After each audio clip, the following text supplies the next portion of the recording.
Hi guys, तुमचं माझ्या चॅनलमध्ये स्वागत आहे। आज मी बनवणार आहे मुंगाची डाळ। त्याला लागणारे साहित्य: अद्रक लसणाचा पेस्ट, कांदा, टमाटर, एक वांग घेतला आहे। आता तेल गरम झाला आहे, त्याच्यामध्ये आता आपल्याला घालायचं आहे जिरं मोहरी घातल्यानंतर त्याच्यामध्ये आता आपल्याला कांदा घालून घ्यायचा आहे। कांदा घातल्यानंतर आता त्याच्यामध्ये अद्रक लसणाची पेस्ट घालून घ्यायची आहे। आता मस्त त्याला आपण छान फ्राय करून घेऊया।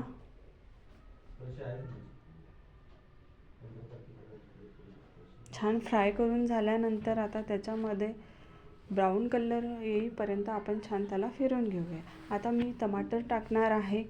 टमाटर टाकल्यावर आपल्याला टमाटर पण छान फिरवून घ्यायचं आहे। छान मऊसर होईपर्यंत त्याला आपण छान शिजवून घेऊया।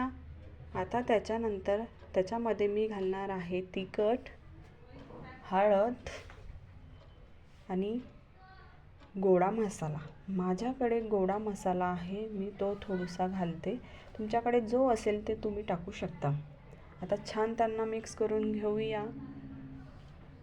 छान बघा किती छान मिक्स एकजीव करून घ्यायचं आहे आपल्याला। आता त्याच्यानंतर चवीनुसार त्याच्यामध्ये मीठ घालायचं आहे। तर ते पण आपण छान फिरवून घेऊया। आणि मी एक वांग कट करून घेतलं होतं, ते वांग पण मी आता टाकणार आहे। वांग्याने खूप छान डाळ लागते, तुम्ही करून बघा, तुम्हाला नक्की आवडेल। आता मी वांग पण कट करून टाकलं त्याच्यामध्ये। छान आता आपण त्याला फ्राय करून घेऊया। आणि मी मुंगाची डाळ छान 2 पाण्याने धुवून घेतली आहे। आता त्याच्यामध्ये आपण मुंगाची डाळ पण टाकूया। मुंगाची डाळ पण त्याच्यामध्ये टाकली आहे, तिला पण छान आपण आता फिरून घेऊया।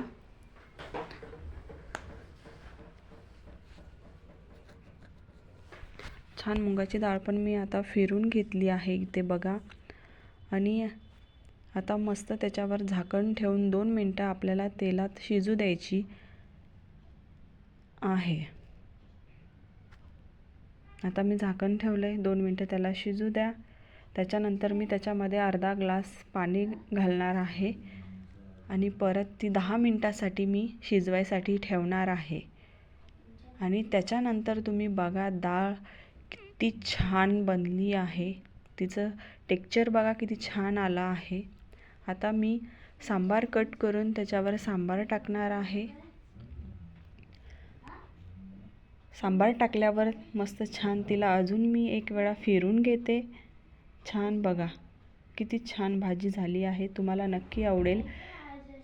कशी झाली मला कमेंट करून सांगा आणि बाय।